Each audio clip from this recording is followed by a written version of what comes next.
Series. Esther here with what I think is another video in my series I've been hashtagging eye-opening, where I've been thinking about the ways in which the tarot helps us open our eyes and ways in which we can open our eyes more fully to the tarot. You know, for me, eye-opening is all about the work of mindfulness, about our ability to become more attentive and receptive to the world as it's unfolding all around us, in us, as us, more receptive and aware of our life right here and now. And as I've been trying to suggest in recent videos and then in my work with the Mindful Tarot community, when we become more able to open our eyes, to take in our experience as it's unfolding right here and now, the good and the bad and the indifferent, when we become more open to our life, actually what we're building, what we're developing is that capacity that folks sometimes call intuition. We're learning to open up our mystic eye, our third eye, and not in any supernatural or, woo-woo sense, although not in a woo-woo sense.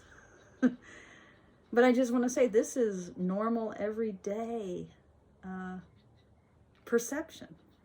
It's not extrasensory, but it may feel like it's extrasensory and supernatural because we tend to encounter our world with such narrow bandwidth. Intuition, that kind of knowing that understands and grasps and apprehends without maybe even being able to explain what that knowing is, where it comes from, that's just the byproduct, we might say, of a more full and attentive, more mindful encounter with our life. This eye-opening I've been talking about is also at the very core, not just of intuition, not just of mindful awareness, but it's also at the very core of compassion, of empathy. Opening our eyes to the world is opening our hearts to our interconnection with all beings. So eye-opening is the work of compassion. And it's in that context, thinking about compassion and empathy, that I want to talk to you today about the twos in tarot. I've been thinking a lot about, I think we've all been encountering this perhaps, the dividedness of our world, the way in which more and more and more and more it seems like our world is getting polarized into either or, for, against. We're living in a Two of Swords moment right now, a moment of deep social, political, spiritual impasse, where the world is cut more and more in two, right? Divided, polarized. And I think as many of us have experienced, it seems increasingly impossible to close that gap. To ease that division between the two sides of the sword.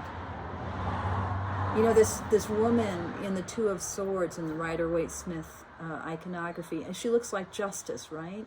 Like that kind of blindfold figure who has that equanimity that is able to weigh out the world, to see the good and the bad, and to weigh everything against everything else. But unlike Justice who also carries a sword, unlike Justice, there's no weighing here. There's just divergence. There's just this increasingly, this V that is increasingly getting us farther and farther and farther apart. So how do we work with that? If you've ever tried of late to have a conversation with someone who's on the other side of that double-edged sword divide, if you've ever tried of late to have a conversation, you're probably, you've probably noticed how painful, how fruitless, how despair-making that kind of encounter becomes. if it doesn't devolve into blows or shouts, it's because we tend to walk away. We walk away from each other, or we shut our eyes ultimately to the conflict. So fortunately, the tarot gives us some solutions in the other figures of duality. Now, the Two of Cups, right? This image of partnership. The central feature of this image, the caduceus, right? The figure of Hermes, god of many things, but god of negotiation, of commerce, of the ability to create exchanges, right? To balance things out. And those two intertwined, sort of double helix-like snakes of Hermes' staff, right? I mean, they give us a figure for how that negotiation is possible. How is it possible to have exchange? It's possible because we are intertwined. Now, atop Hermes' staff, atop the caduceus, are the wings, right, that denote his quicksilver nature. But this caduceus has the red lion who is in alchemy a symbol of the philosopher's stone, or the process that produces the philosopher's stone, that allows base metal to become gold, that touchstone that takes us from the world of brute material force to the world of ethereal gold, spirit and light. This is an image of alchemy, of the way in which combining forces can take us somewhere new, can take us to a transcendent resolution, can take us from the base to the gold. Now, we don't get there when we try to imagine entering into a process that will give us the world, right? When we think that we can embark in this exchange or this relation with the other, with the world outside ourselves, seemingly outside ourselves, as something that will allow us to hold onto what we know. The Waits's description of this figure in the Two of Wands, he talks about the melancholy of the conqueror, Alexander the Great, who, reportedly said something like, I regret that there's only one world for me to conquer. It's a sense of, how do we even embark on something? Because the minute we enter into an exchange, enter into a relationship with the world, we end up foregoing something. There's always loss, there's always sacrifice. We don't move forward and get to hold on to our ground. We don't get this intertwining of self and other by holding on to the world as ours. We have to give something up.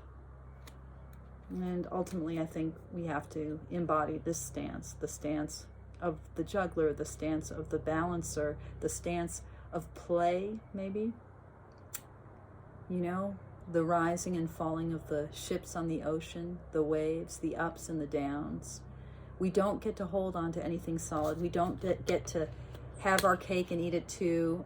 We don't get to hold on to our world, to our gain. We just enter into the dance with nothing secure or assured. Our footing will not be firm. Our footing will have to be nimble. This is a difficult and tricky two-step that we will have to embark upon. And the tarot is encouraging us, I think, to do that, to find ways through the divided binary world that we live in right now, where we seem so at odds with each other, finding true partnership by allowing ourselves to dance, not to hold on to anything too firmly. Okay. That's what I've got for today. I hope that made sense. As always, I thank you so much for watching. I thank you for your practice. And I thank you for sharing your time with me. Take good care.